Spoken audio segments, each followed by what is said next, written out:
Welcome back to another lesson. In this lesson, we're going to look at something I call interlocking chord voicings. That's not the formal name for it, but just how I'm going to call it in this lesson. Let me show you where we're going. I'm going to play a simple melody. I'm going to take Twinkle Twinkle Little Star, and I'm going to play the chord or voice it in a particular way, and then I'm going to talk about why exactly I chose or how I chose this particular voicing. So you know what Twinkle Twinkle Little Star sounds like? And here's how I'm going to play it.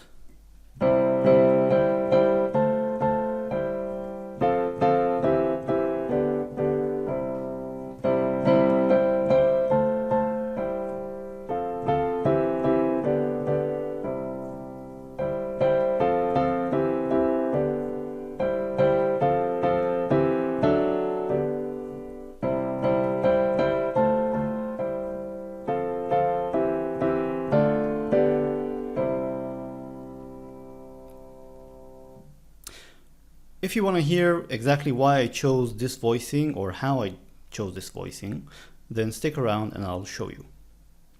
So the idea is rooted in the following very simple notion. Suppose you have a chord that has 4 notes. It doesn't have to be, by the way, a complicated chord. Even a triad can have more than 3 notes if you double. Let me show you what I mean.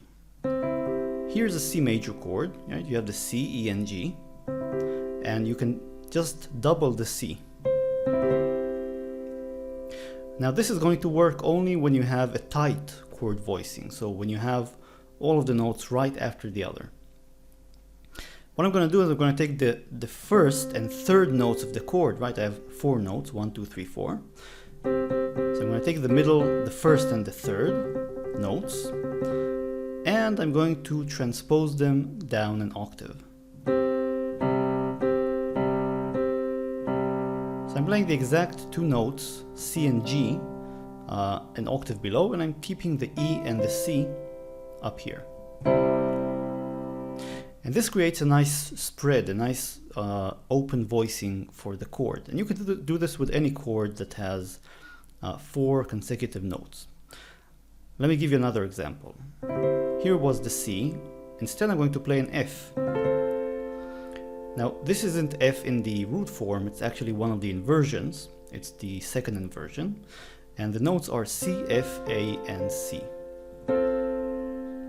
Now I'm going to take the first and third notes of the chord, which are C and A, and I'm going to transpose them down an octave. And here's my nice open voicing. So let's just switch between them. If we had played it in the original form, we'd play C and F, C, F. Now, with the sort of interlocked voicing, it's going to sound like this.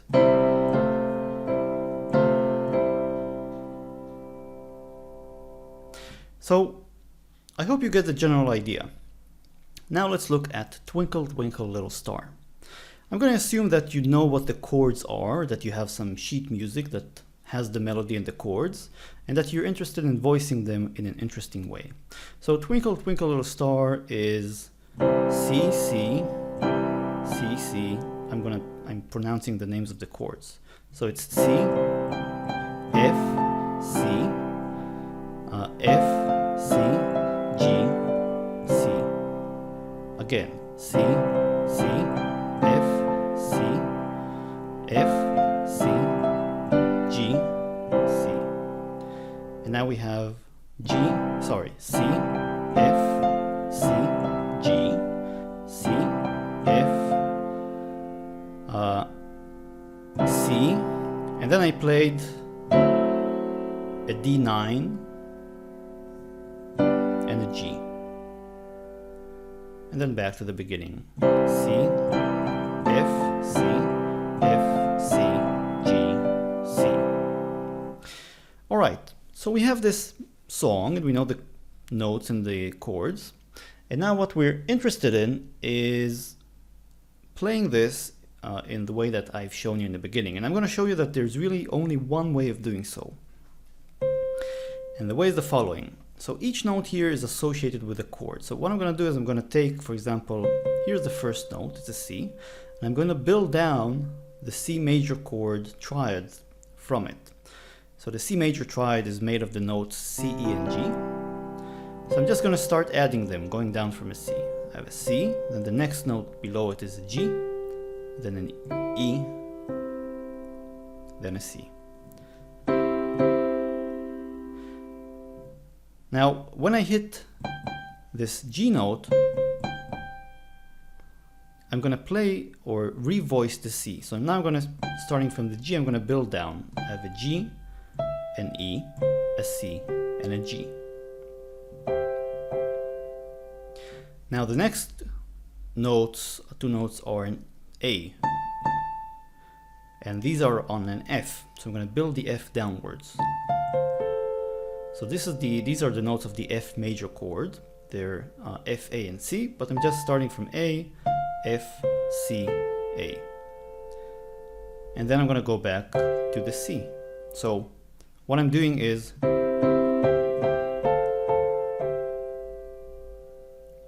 and I can keep doing this.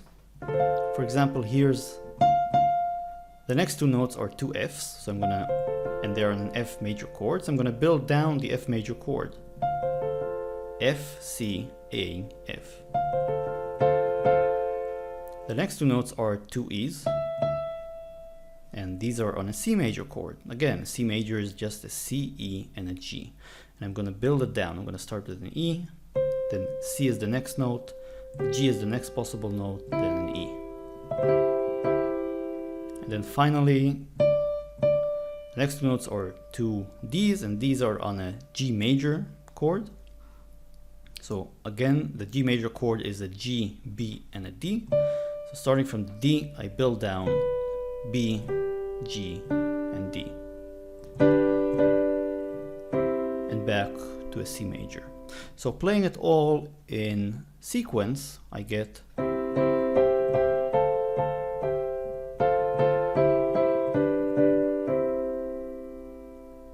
so that's already pleasing, but now let's apply our trick to this. So for each of these chords, as I've played them, I'm going to take the first and third notes of the chords, I'm going to transpose them down an octave, and the result will be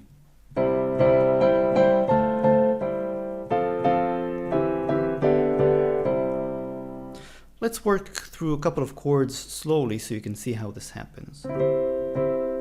First chord and note in the melody is this.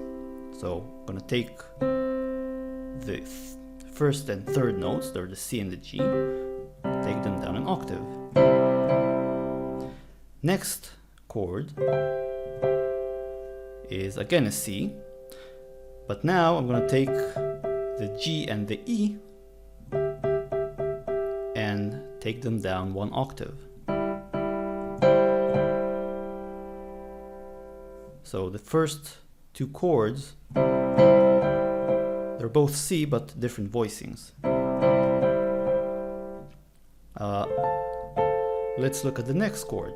This is an F major. I'm going to take the first and third notes, which are the A and the F, and take them down an octave. And then it's back to C. So we have four chords by now. Let's just play them. So you see how this works? First you build up the block chords, and then you apply this interlocking voicing trick to create this nice open voicing for the chords. I'm going to leave the rest of the voicing up to you as an exercise. So basically what you have to do is you have to take the block chords that we've constructed before and end up with this. We've gotten to this point, but then it's your job to go through the remaining chords and get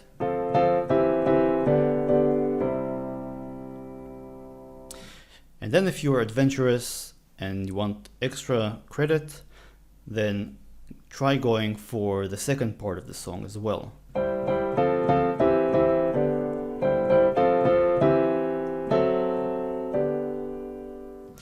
So here you're going to have to both build up the block chords and do this interlocking trick where you take the first and third note of the chord and take it down an octave.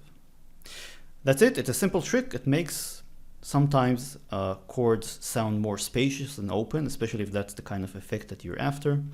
I hope it's gonna benefit your own music and playing, and I hope you've learned something new, and I'll see you next time.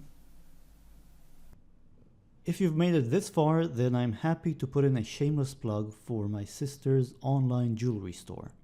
She makes handcrafted jewelry and has an online store in Etsy. I'll put the link in the description of the video. You're welcome to check it out if that's your thing. That's it, and I hope to see you next time.